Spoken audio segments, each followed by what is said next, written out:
Hello కానమోకు కథావచనం మోహనవచనం పరిజ్ఞాన హితభాండం నిత్య చదువరి శ్రోతలకు ఆహ్వానం నమస్కారం. చదవదగునెవరు రాసిన తదుపరి చదివిన వెంటనే మరువక పలువురికి వినిపింపబూనిన అది ఏ పరిజ్ఞాన హితభాండమౌపో మహిళ మోహనవచనమై విరాజిల్లు.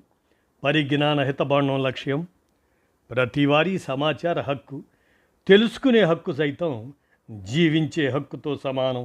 ఆ స్ఫూర్తితోనే ఇప్పుడు బుడ్డిగ జమీందార్ విరచిత అంశంగా హిరోషిమాపై అణ్వస్త్ర దాడి స్మృతి దినం ఈ అంశాన్ని మన కానమూకు కథావచన శ్రోతలకు అవగాహన నిమిత్తం ఇప్పుడు వినిపిస్తాను, వినండి.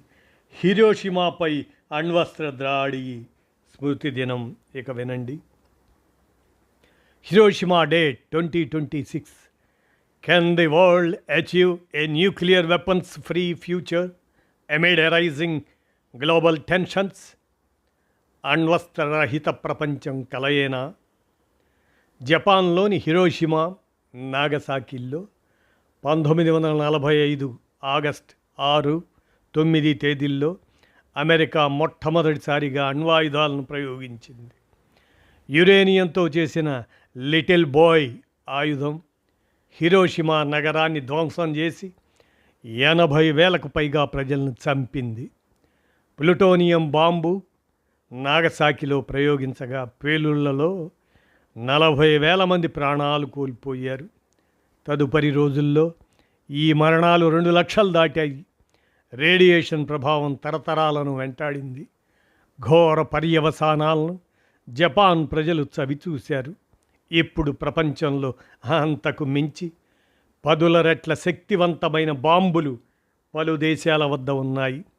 నేడు ప్రపంచంలోని అణ్వస్త్ర దేశాల వద్ద 12,000కు పైగా అణ్వస్త్రాలు ఉన్నాయి. వాటిలో అత్యధిక భాగం అమెరికా, రష్యాల వద్దే ఉన్నాయి. హిరోషిమా, నాగసాకిల విషాదం జరిగి 80 సంవత్సరాలు దాటినా ఇప్పటికీ అణ్వస్త్ర ముప్పు ప్రపంచ ప్రజల్ని ఆందోళనకు గురి చేస్తున్నది.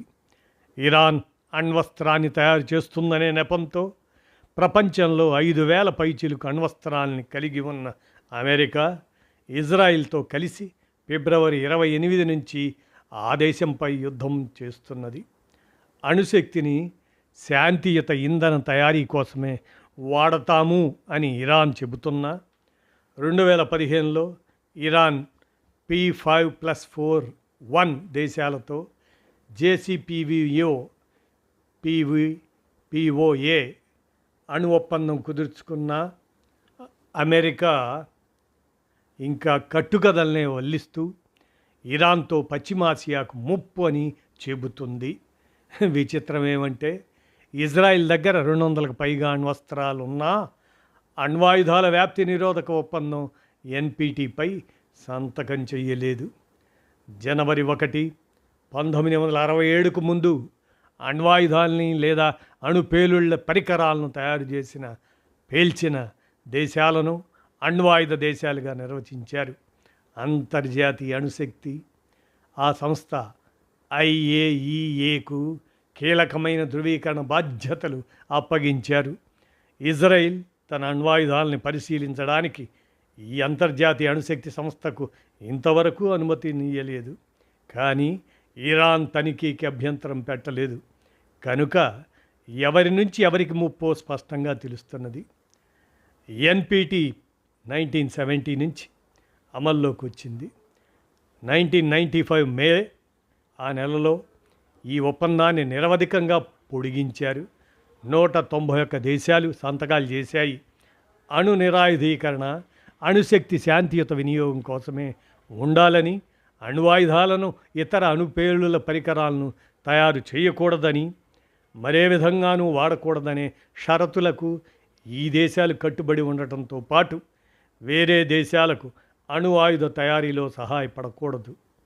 అంతర్జాతీయ రక్షణ పర్యవేక్షణ సంస్థగా IAEA ఒక నిర్దిష్ట ధృవీకరణ బాధ్యతను కలిగి ఉంది. అణ్వాయుధాలు లేని దేశాలు NPT కింద స్వీకరించిన బాధ్యతల అమలును ఈ సంస్థ ధృవీకరిస్తుంది. 2025 డిసెంబర్ నాటికి అణ్వాయుధాలు లేని 183 దేశాలు ఈ సమగ్ర రక్షణ ఒప్పందాలను అమల్లోకి తీసుకొచ్చాయి. ఎన్పిటిపై సంతకం చేయని ఇజ్రాయిల్ అణ్వాయుధాలను చట్టపరంగా ధృవీకరించుకోలేదు. 1960 నుంచి తన దగ్గర ఉన్న అణ్వాయుధాల గురించి ప్రపంచానికి తెలియపరచకుండా ప్రత్యర్థులను నిరోధించడానికి ప్రయత్నం చేస్తున్నది. ఇది ఇలా ఉండగా ఇటీవల సౌదీ అరేబియా కోసం అమెరికా అధ్యక్షుడు ట్రంప్ ఒక ఒప్పందాన్ని ఆమోదించారు. దీని ప్రకారం సౌదీ అరేబియా తన సొంత గడ్డపై యురేనియంను సుసంపన్నం చేసుకునే సామర్థ్యంతో పౌర అణు కార్యక్రమాన్ని అభివృద్ధి చేసుకోవడానికి వీలు ఉంటుంది. ఇది అమెరికా దీర్ఘకాలిక అణు నిరాయుధీకరణ విధానంలో ఒక ముఖ్యమైన మార్పును సూచిస్తుంది. ఈ ఒప్పందం ద్వారా సౌదీలో అమెరికా కంపెనీల అణు పరిశ్రమ నిర్మాణ మార్గాన్ని సులభం చేస్తుంది. అమెరికా సౌదీ అరేబియాల మధ్య అణు సహకారంపై పలువురు అధ్యక్షుల హయాంలో చర్చలు కొనసాగాయి. ఇజ్రాయెల్ను దౌత్యపరంగా సౌదీ అరేబియా గుర్తించాలని, తద్వారా అణు సహకారం అందిస్తామని జో బైడెన్ చెప్పారు. గాజాపై ఇజ్రాయెల్ మారణహోమం తర్వాత ఆ చర్చలు నిలిచిపోయాయి. తాజాగా ట్రంప్ ప్రభుత్వం నిబంధనలను సడలించి చర్చలను పునరుద్ధరించిన తర్వాత కుదిరిన ఒప్పందం 30 సంవత్సరాల పాటు కొనసాగుతుంది.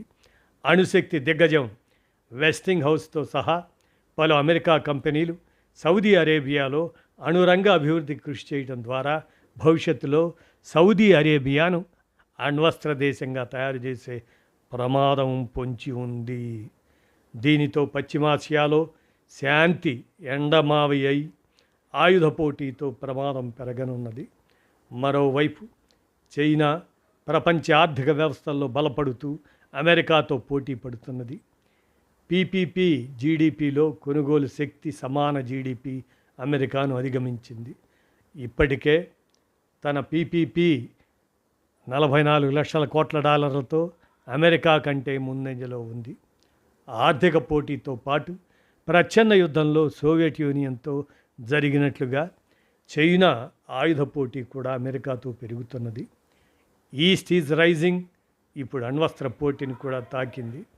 2020లో కేవలం 200 అణ్వస్త్రాలు ఉన్న చైనా 2026 నాటికి 600కు పెంచుకుంది. 2035 నాటికి 1500 వరకు అణ్వస్త్రాలు చైనా అంబుల పొదిలోకి చేరుకుంటాయని అమెరికా అంచనా వేస్తుంది. చైనా పాకిస్తాన్ల ఆయుధ పెరుగుదల మన దేశానికి కూడా శ్రేయస్కరం కాదు. ప్రపంచంలో అనేక ప్రజా సమస్యలు ఉన్నాయి కనుక అణ్వస్త్ర ఉత్పత్తిని ఆపి అమెరికా, రష్యా, చైనాలు ఒక చోట కూర్చొని మొత్తం అణ్వస్త్రాలను నిర్వీర్యం చేయటంపై దృష్టిని కేంద్రీకరించాలి. ఇప్పటికే ఉన్న అణ్వస్త్రాలతో మన భూగోళాన్ని అనేక సార్లు విధ్వంసం చేయొచ్చు. ఇంకెందుకు ఆయుధ పోటీ? ప్రపంచ దేశాలు అణ్వస్త్రాలపై ఉద్యోగాలు, వైద్యం, శాంతి, పర్యావరణంపై దృష్టి సారిస్తామని భావితరాలకు భరోసానిస్తూ హిరోషిమా డే సందర్భంగా ప్రతిజ్ఞ పూనాలి అంటూ బుడ్డిగ జమీందార్ ఈయన ఆల్ ఇండియా ప్రోగ్రెసివ్ ఫోరం సందర్భం హిరోషిమా డే సందర్భంగా ఈ అంశాన్ని అందజేసిన మీదట